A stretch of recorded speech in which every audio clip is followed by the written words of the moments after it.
Let us now think more about your aspirations. You, I think, coined this phrase for your strategy. You called it Rethink Moldova, and you wanted to tell Moldova that if you are to become a part of the European family, there has to be fundamental institutional and structural reform. Right. The problem seems to me to be this, that you are not in any position to fix the endemic, the systematic corruption inside your country. Not true. Yes, we were quite slow in tackling this key issue, corruption. Key because it's not just endangering the activities of the state institutions, but it creates this constant irritation for our normal day-to-day life of our citizens. And in this way, they don't trust, they don't have confidence in the future of this country, and they just migrate. And in this way, we don't have confidence and support from our European and American friends, those who believe in the independent justice, but the justice which should act according to the law. In the last 1 month, to give you just one example, we put behind the bars, first time in our history, 2 judges, which is extremely difficult because we see the huge resistance from their corporation, but which shows the seriousness of our approach, which also shows that our colleagues in the justice now finally understand we cannot live anymore like this. Society has reached this critical point, and we need to change it. So what I'm saying is, it is not easy. You've put excuse me, but you've put a couple of judges behind bars, a few police officers as well, whom the people you have not taken on and put behind bars are the people who really matter. That is, the politicians and their friends at the very top of Moldovan society who are driving the corruption. And I say you're not in no position to fix this problem, and I say it because you came to power because your predecessor was locked in a bitter set of allegations and counter-allegations with Moldova's richest businessman, Vladimir Plahotniuc. Now, Mr. Filat, the former Prime Minister, Mr. Plahotniuc still hold key positions. Mr. Filat is still the leader of your political party. Mr. Plahotniuc is still the leader of the Democrats, a key coalition member of your government. His party still in effect appoints key positions like the Prosecutor General, the prosecutor in the anti-corruption department. These people who are under a cloud of suspicion are still at the very top of your government. Again, if you look at what has happened in the last few months, it's the expression of understanding that everyone on the top of this elite, political elite, but there's also the grassroots understand that we cannot bear anymore. Why is Mr. Plahotniuc still a key member of your governing coalition? Why was his party given the authority to appoint the Prosecutor General? Well, he is a high-ranking member of the Democratic Party, which is an important and you know all of the allegations. No one has proved, and we know that there is such a principle in a democratic society as you need to prove that someone is guilty. Until it's not proven, he is not guilty. So that's why you're the man who has vowed to completely change the mentality of your country. Now you sound like a man who is part of the old regime. No, that's what I'm saying. That's why it's so important for us to build an independent justice system, independent courts, who would not look at who is in whether he's a high-level politician, a prime minister, or a minister, or I don't know, a fellow judge. And that's why the European integration is so important for us, because the European Commission is offering us money, expertise, but also puts pressure on us. And only in conjunction with our political will, plus this transfer of expertise, we can work.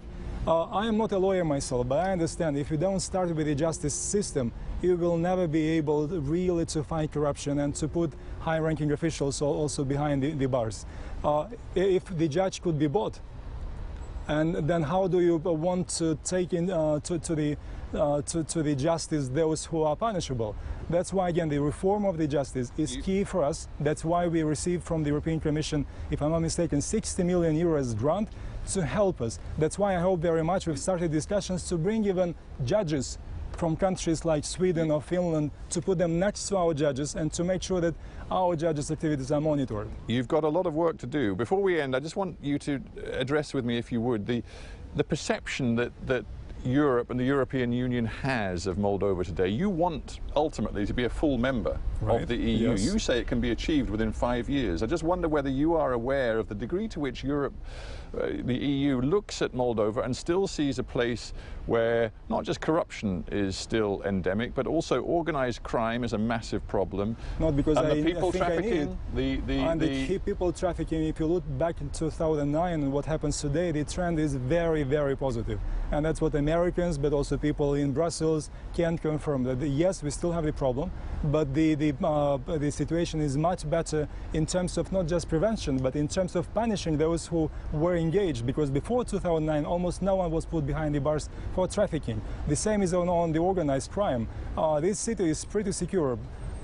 Yes, we still have problems, but we are reforming the police in a critical and crucial way. So we see already the results in terms of the relationship between the police and the citizen. But I just wonder whether you feel that you've missed a window of opportunity in Europe, because if you see the last European election results, you see that an extraordinary performance by nationalistic, some would say sometimes xenophobic political parties in Western Europe who are anti-immigrant, they are worried about open borders, and frankly they're very worried about extending the EU to countries like Moldova. And it may be that the political temperature in much of the European Union has moved against Moldova. Moldovans have proved to be among the best people in terms of integrating themselves into the society. In Italy we have almost 200,000 Moldovans. In Portugal we have about 50,000. When I told Prime Minister of Portugal we need to bring them home, no, let's keep them there because they are very good and decent and hard-working people. But that's not really the problem, because we didn't really need them back home. Yes, we came with a delay, but I still believe that the window of opportunity is there. And what makes me happy is that despite these new feelings in Europe, everyone understands that even bringing the small Moldova would be an objective much bigger than the territory and the population of Moldova, because it would mean that we are able to spread the air of stability and security further to southeastern Europe, and not just to allow this instability to be driven into the EU. If I may say so, Mr. Prime Minister, you strike me as an eternal optimist. Is not the likely outcome for Moldova that you will be stuck in a sort of twilight zone? You will be the subject of a perpetual tug of war between Moscow and the European Union, and then the net result will be that you will not be able to achieve the aspirations that you've set out with me.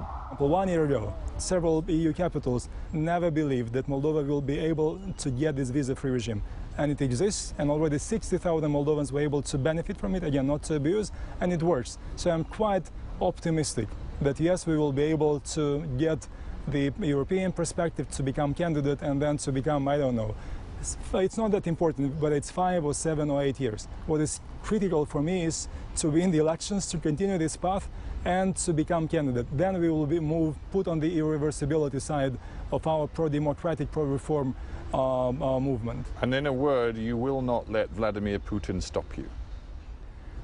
We need just to convince our citizens that our path is the only one without alternative for Moldova, and I'm sure that we can do it. I believe in the wisdom, collective wisdom, but also individual wisdom of my fellow citizens, and together with the support from European friends and partners, we will get there, I'm sure. Prime Minister Yuri Lanka, thank you very much for being on Hard Talk. Thank you very much for your interest. I hope you come again to visit us. Well, if you think you're going to be